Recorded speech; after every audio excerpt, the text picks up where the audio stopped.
الحمد للہ رب العالمین والصلاة والسلام علی خاتم النبیین اما بعد فاعوذ باللہ من الشیطان الرجیم بسم اللہ الرحمن الرحیم وَلِكُلٍّ وِجْهَةٌ هُوَ مُوَلِّيهَا فَاسْتَبِقُوا الْخَيْرَاتِ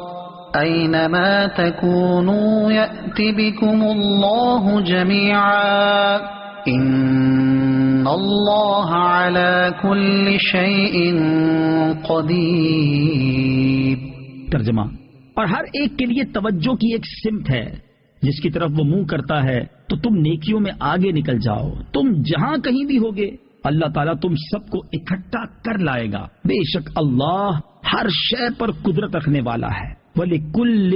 وِجْهَةٌ، اور ہر ایک کے لیے توجہ کی ایک سمت ہے۔ تفسیر صراط الجنان میں ہے، اس آیت میں تبدیلی قبلہ کی ایک اور حکمت بیان کی گئی ہے کہ ہر امت کے لیے قبلہ مقرر کیا گیا، تو جب امت محمدیہ ایک امت ہے اور سب سے افضل امت ہے تو ان کے لیے خصوصی امتیاز کے لیے ان کا قبلہ دوسروں سے جدا گانا بنایا گیا، اور اس میں خصوصیت یہ ہے کہ ان کا یہ قبلہ ہمیشہ کے لیے رہے گا، کبھی تبدیل نہ ہوگا۔ فاستبقوا الخیرات،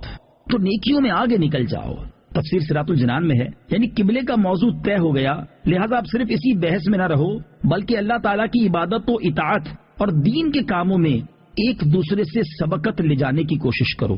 مقابلہ کس چیز میں کرنا چاہیے؟ یہاں آیت مبارکہ میں ایک بڑی ہی پیاری بات سمجھائی گئی ہے کہ مال و دولت، عہدہ و منصب، شہرت و مقبولیت اور دنیا داری ایسی چیز نہیں کہ اس میں ایک دوسرے سے مقابلہ کیا جائے، بلکہ یہ سب تو آزمائش اور محض دنیاوی زندگی کی زینت، دھوکے کا سامان اور فنا ہونے والی کمائی ہے، جبکہ باقی رہنے والی مقابلے کے قابل چیز تو اللہ تعالیٰ کی عبادت، اس کی اطاعت، جنت اور اس کی رضا ہے، جس کی طرف اللہ تعالیٰ نے بار بار بلایا ہے۔ صحابہ کرام رضی اللہ تعالیٰ عنہم کی سیرت میں نیکیوں میں مقابلے اور سبقت لے جانے کے بکثرت نظارے دیکھے جا سکتے ہیں، جیسے حضرت عمر فاروق رضی اللہ تعالیٰ عنہ غزوہ تبوک میں گھر کا آدھا مال خیرات کرنے کے لیے لائے تو حضرت سیدنا صدیق اکبر گھر کا سارا سامان لے آئے۔ صحابہ اکرام رضی اللہ تعالیٰ عنہم میں باپ بیٹے میں جہاد میں شرکت کے لیے بحث ہوتی، ہر کوئی کہتا کہ میں شرکت کروں گا، تم گھر پر رہو، حتیٰ کہ معذور صحابہ کرام رضی اللہ تعالیٰ عنہم بھی راہ خدا میں شہادت کے لیے بے قرار رہتے۔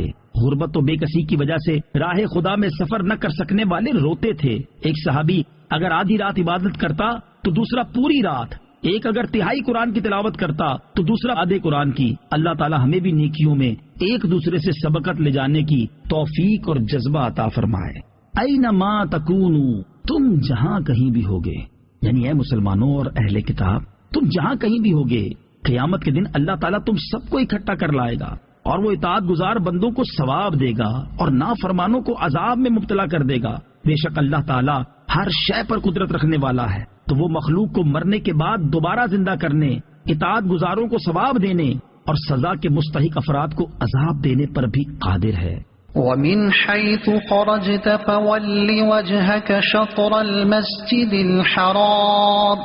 وَإِنَّهُ لَلْحَقُّ مِنْ رَبِّكَ وَمَا اللَّهُ بِغَافِلٍ عَمَّا تَعْمَلُونَ۔ ترجمہ: ارے حبیب، تم جہاں سے آؤ اپنا منہ مسجد حرام کی طرف کرو، اور بے شک یہ یقیناً تمہارے رب کی طرف سے حق ہے اور اللہ تمہارے کاموں سے غافل نہیں۔ وَمِنْ حَيْثُ خَرَجْتَ، اور تم جہاں سے آؤ۔ تفسیر صراط الجنان میں ہے، یعنی اے حبیب صلی اللہ تعالیٰ علیہ وآلہ وسلم، آپ خواہ کسی شہر سے سفر کے لیے نکلیں، بہرحال نماز میں اپنا منہ مسجد حرام یعنی کعبے کی طرف کریں، کیونکہ جس طرح حالت اقامت میں کعبہ کی طرف منہ کرنے کا حکم ہے، اسی طرح سفر میں بھی یہی حکم ہے، اور بے شک کعبہ کو قبلہ بنایا جانا ضرور آپ کے رب کی طرف سے حق اور حکمت کے عین موافق ہے، اور اے مسلمانوں، اللہ تعالیٰ تمہارے اعمال سے غافل نہیں، اس لیے وہ تمہیں اس عمل کی بہترین جزا دے گا۔ وَمِنْ حَيْثُ خَرَجْتَ فَوَلِّ وَجْهَكَ شَطْرَ الْمَسْجِدِ الْحَرَامِ وَحَيْثُ مَا كُنْتُمْ فَوَلُّوا وُجُوهَكُمْ شَطْرَهُ لِئَلَّا يَكُونَ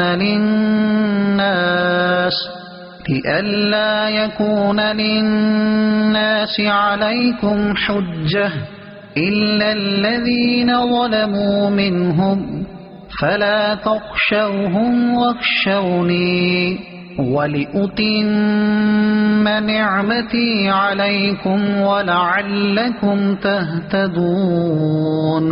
ترجمہ: اور اے حبیب تم جہاں سے آؤ اپنا منہ مسجد حرام کی طرف کرو، اور اے مسلمانوں تم جہاں کہیں ہو اپنا منہ اسی کی طرف کرو، تاکہ لوگوں کو تم پر کوئی حجت نہ رہے، مگر جو ان میں سے ناانصافی کریں تو ان سے نہ ڈرو اور مجھ سے ڈرو، اور تاکہ میں اپنی نعمت تم پر مکمل کر دوں اور تاکہ تم ہدایت پاؤ۔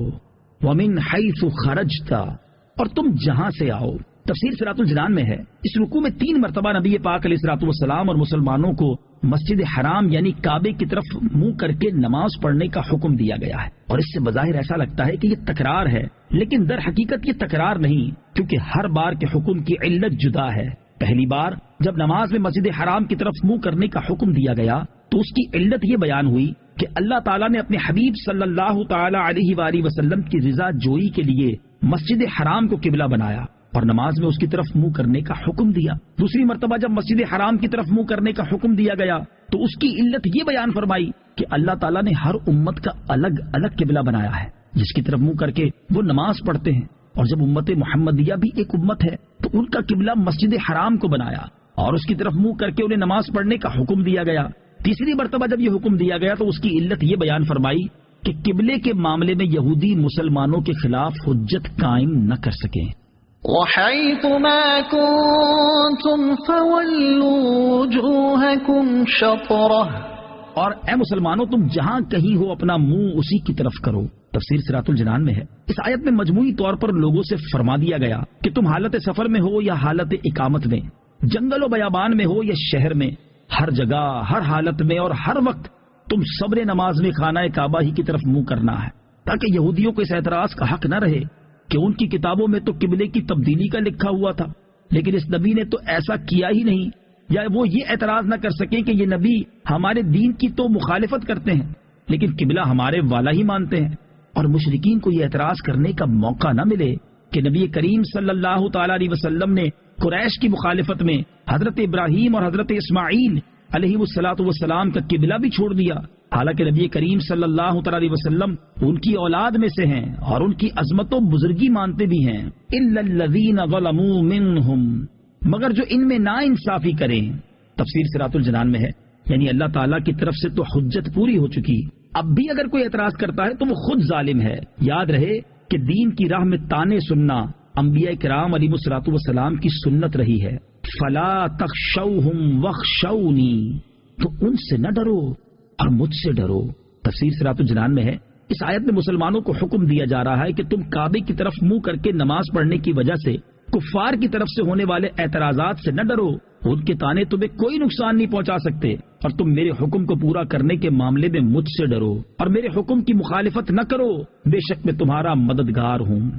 اللہ تعالیٰ کا عذاب ہر وقت پیش نظر رکھنا چاہیے۔ اس آیت سے معلوم ہوا کہ انسان کو ہر وقت اللہ تعالیٰ کا عذاب پیش نظر رکھنا چاہیے، اور کسی بھی کام کو کرنے یا نہ کرنے سے پہلے اس بات پر غور ضرور کر لینا چاہیے کہ یہ کام کرنے یا نہ کرنے سے اللہ تعالیٰ کی رضا حاصل ہوگی یا اس کا نتیجہ اللہ تعالیٰ کی ناراضی کی صورت میں ظاہر ہوگا۔ مروی ہے کہ جب حضرت معاذ بن جبل رضی اللہ تعالیٰ عنہ کی وفات کا وقت قریب آیا تو آپ رضی اللہ تعالیٰ عنہ رونے لگے۔ ان سے پوچھا گیا کہ آپ کو کس چیز نے رلایا؟ آپ نے فرمایا، اللہ کی قسم نہ تو موت کی گھبراہٹ سے رو رہا ہوں اور نہ ہی دنیا سے رخصتی کے غم میں آنسو بہا رہا ہوں، بلکہ میں تو اس لیے روتا ہوں کہ میں نے حضور اکرم صلی اللہ تعالی علیہ وسلم سے سنا کہ 2 مٹھیاں ہیں، ایک جہنم میں جائے گی دوسری جنت میں، اور مجھے نہیں معلوم کہ میں کون سی مٹھی میں ہوں گا۔ حضرت حسن بصری رضی اللہ تعالیٰ عنہ فرماتے ہیں کہ قیامت کے دن ان لوگوں کا حساب آسان ہوگا جو آج دنیا میں اللہ تعالیٰ کی رضا کے لیے اپنا محاسبہ کرتے ہیں۔ وہ اس طرح کے